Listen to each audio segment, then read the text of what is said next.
стана? Какво?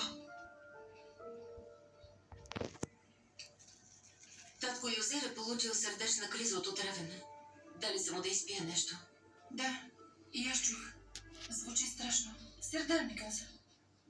Не знам как ще кажем на Лелия Рючкан. Не, тя не бива да разбира.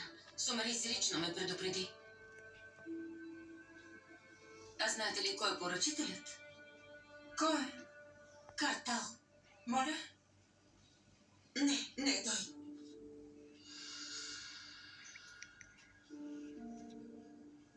Ти откъде знаеш, че не е Картал? Не прилича на такъв човек. Не вярвам, че го е направил той. Доколко познаваш Картал, че говориш за него?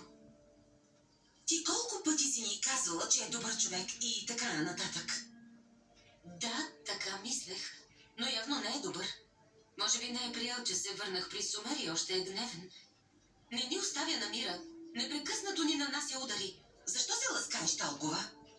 Какво общо има това с теб? Той отдавна те е забравил. Дано да ме е забравил, но... Чакай малко, защо защитаваш Картал? Защото съдите хората без да ги познавате добре.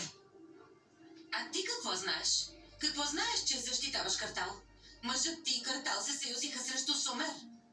Картал ли каза на Мустафа да го обере? Не отклонявай въпроса. Не защитавай хората без да ги познаваш. Много лесно предавате хората. Затова сте в цветущо положение, нали така? Делия, внимавай, стига.